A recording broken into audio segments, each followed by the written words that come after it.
Are you looking for an athletic scholarship? You're in the right place. This is the Recruit Me Athletic Scholarship Podcast, the longest-running podcast on recruiting and athletic scholarships. We're here to help your family navigate the recruiting road all the way to an athletic scholarship. He's a recruiting expert and a dad of a D1 athlete and a newly committed high school athlete that just received an athletic scholarship. He's got a wealth of experience to share. Here's Recruit Me CEO, Brent Hanks. Welcome to episode 285 of the Athletic Scholarship Podcast. I'm honored to have you join me for 15 minutes that will change your athletic scholarship future. The Athletic Scholarship Podcast is for student athletes and for parents of high school freshmen through seniors. This episode is a continuation of a series taken from the Recruit Me 3.0 Athletic Scholarship System. I will give you more information on the Recruit Me 3.0 system at the end of this episode. The series that we are doing are the 10 myths about athletic scholarships, and this is myth number 6. The first 5 myths are: myth number 1, if my child is good enough, college coaches will find him or her. Myth number 2, if I'm talented, the coach can get me into the school despite poor grades. Myth number 3, I can trust everything that coaches say and promise during the recruiting process. Myth number 4, I can wait until my senior year to look for athletic scholarships. And last week's episode was myth number 5, most athletic scholarships are full rides. Go back on your favorite podcast app or go to recruit-me.com/podcast3 to listen to these past episodes. So let's get into myth number 6. Myth number 6 about athletic scholarships is, my high school coach or guidance counselor will get me a scholarship. The truth from the Recruit Me 3.0 system manual is few high school coaches or counselors have either the time or the knowledge to take charge of your recruiting. They might have a few contacts at colleges where they can promote exceptional athletes, but you'll need more than just a few colleges looking at you if you want the best chance of receiving a scholarship. You need to be talking to several dozen coaches. I am very pro high school sports. There are many advantages of high school sports and high school coaches, and there are advantages to your club coaches in sports also. I want you to work those two opportunities and resources to your advantage toward your future college academics and sport. Let's talk about some of the disadvantages that high school coaches and sports have. High school coaches are limited on time. Their main job, in most cases, is teaching. Most coaches have a full day of classes and many students that they teach every day of the week. Then they have practices and games on top of the responsibilities of their teaching duties. High school coaches have lesson plans, departmental meetings, their own continuing education, plus family and personal responsibilities. Then you add on practice prep, game prep, weight room, actual games and practices. Then their days usually go from 7 a.m. to 3 p.m. for classes, plus 3 p.m. to 6 or even up to 10 p.m. based on whether it's a practice day or a game day. So time is a hardship for high school coaches, to be able to take more time to help players with recruiting. Also, many high school coaches coach multiple sports too.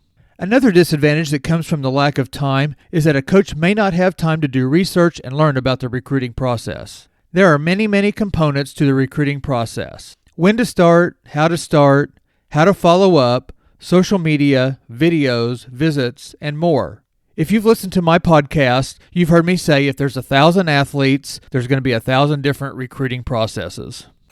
Here is a clip from a past interview with Coach Barry Henson about the challenges high school coaches face. Barry is a former high school basketball coach and has coached and been the head coach at Oral Roberts University, Missouri State University, Kansas University, Southern Illinois University, and is now at Oklahoma State. High school coaches, I think they're the hardest workers in the country. They are, especially if their programs are successful. They're hard workers. They have to teach. Most of them have to drive the bus. Most of them have extracurricular activities that they have to do. They have families. Then they have to coach. And, it's just really difficult. And they're not familiar with all the NCAA rules, same as the counselors. And you have to make sure that you have somebody that is helping you through the process, whether it be your high school coach, someone in AAU, a counselor that understands or that's been in Division I athletics, or people like you that are providing a podcast to where they can learn these things in order to help their sons and daughters later on. One problem you hear a lot about is that clubs or off-season play has taken over. A main reason for this being partially true is that college coaches are usually in their college team season at the same time that high school sports are having their season. Many times the high school games and the college games are at the same time, or the college teams are on the road, traveling to faraway places. Also, a college coach can see multiple players at an off-season showcase or tournament. So the perception is that high school games do not have the impact that club games have. I'll talk more about the importance of high school sports a little later. Here is some more advice from Coach Barry Henson. I think the high school coach, the AAU coach, the coaches that are involved in dealing with these young people, it really helps if they're the first point of contact. There's nothing wrong with a parent contacting your program. Would you mind looking at this video or this clip? Can I send you a link to Huddle? Would you mind watching this? And normally that should go to assistants or even a grad assistant, because a head coach, specifically during this time of the year, rarely is going to watch that. They're going to watch film on their next opponent. They're going to watch film of themselves, but they're really not going to bog themselves down right now with recruiting videos coming in of people that they don't know. I've had high school coaches tell me that they don't feel that their job is to get high school kids recruited, but to teach them the sport and to win games. Again, the time element comes into play here. My response to those coaches that don't feel that they should get involved in a student-athlete's recruitment is that those coaches should have a meeting every year and tell the players and the families how involved, if any, that they will be in the recruiting process. I hope that coaches understand that most parents are looking to the high school program to help in their recruitment, and that those families try to teach the players to honor and respect their coaches. Many high school programs want the parents to stay out of the team dynamics, and rightfully so. The kid, especially once they start driving, should be responsible for communications to parents, getting to practice early, and getting to the gym or the bus for games on time, and getting their own equipment, snacks, and drinks without a mom or dad coming to the dugout or the bench. In our family's case, in our baseball recruiting, our high school coaches certainly helped by talking to college coaches when they were contacted.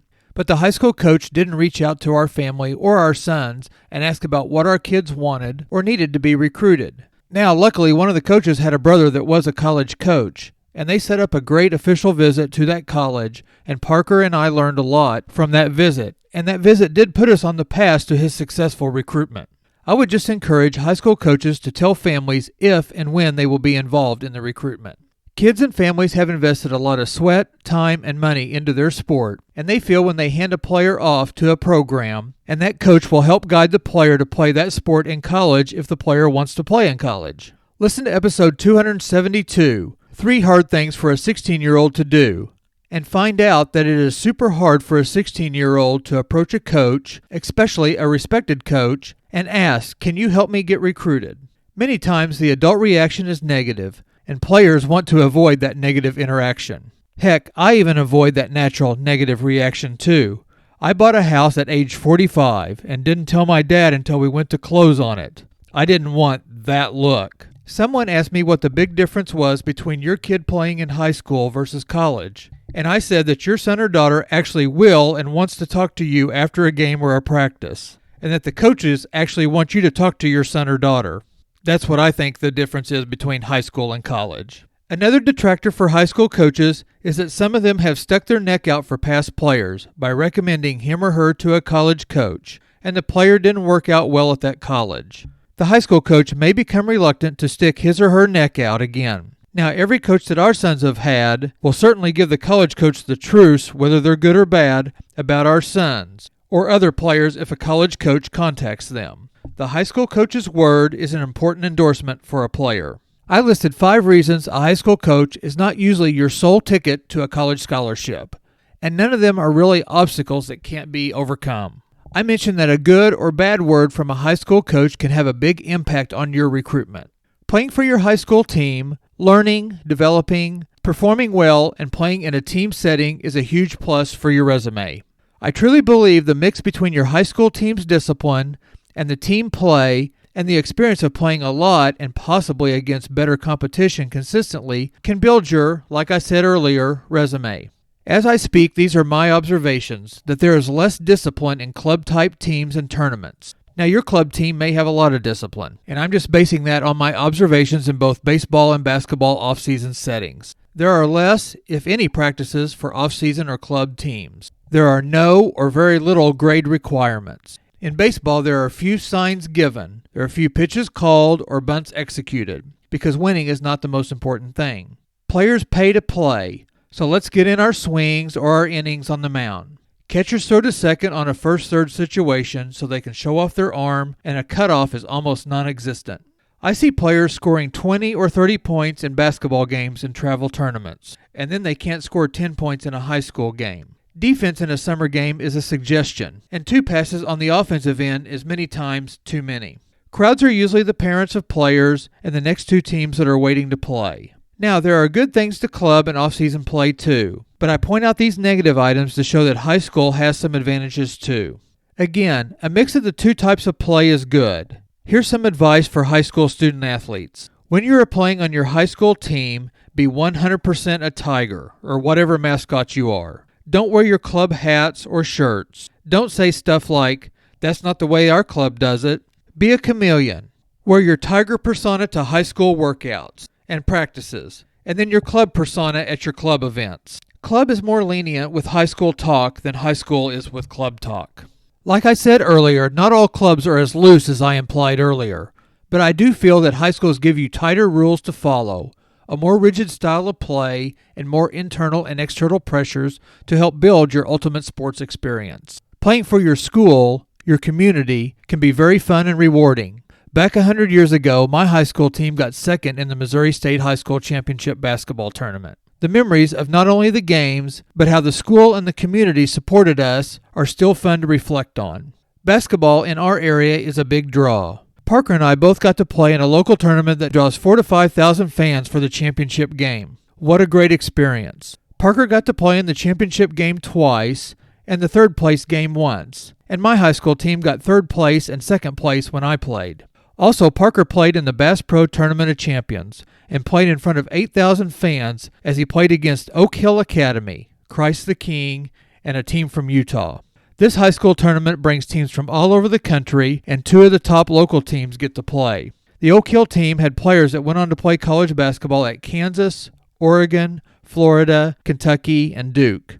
This year's Tournament of Champion tournament has Sierra Canyon with a kid named Bronny James. So high school can and does put you in higher peer pressure situations and unique situations that club may not. Here is a clip from Coach Rand Chappell, the head basketball coach at Johnson County Community College in Overland Park, Kansas. He tells us how he sees high school games. How do you look at high school games or showcases or camps?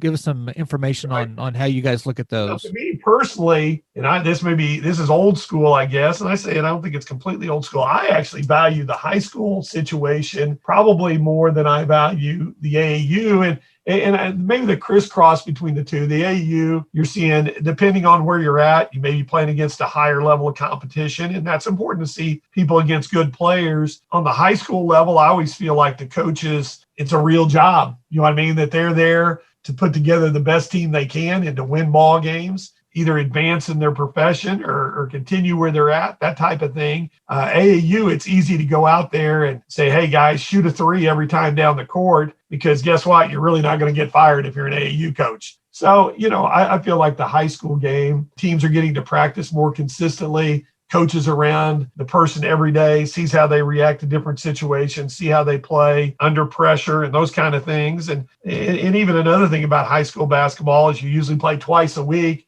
Sometimes in AAU, you play 4 or 5 times in a day. It's probably not fair to the kids when you play, I say 4 or 5 times a day, maybe 4 or 5 times in a weekend. You start to see a lot of kids not playing real hard.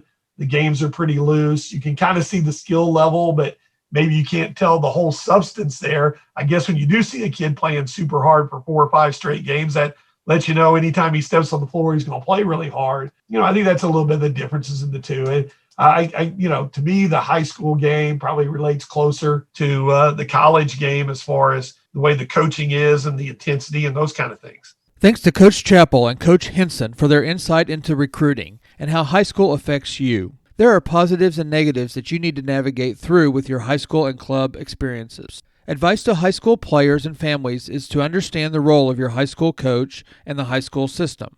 Again, be a Tiger when it's time to be a Tiger, and fill in the experience holes with your club and off-season teams and training. Embrace your high school seasons, whether they are on the freshman team, the JV team, or the varsity team. Do research on possibilities of playing your sport in college, and set up a meeting with your high school coach to discuss your intentions. Be prepared not to get much support, but if you do get support, cherish it and take advantage of that support. If there are any high school coaches listening, please communicate with student athletes and their families. Most of them are leaning on you, the coaches. Waiting on your help and then not getting a coach's help burns precious time in the 4-year recruiting journey. So student athletes, get out there and take care of your own preparation.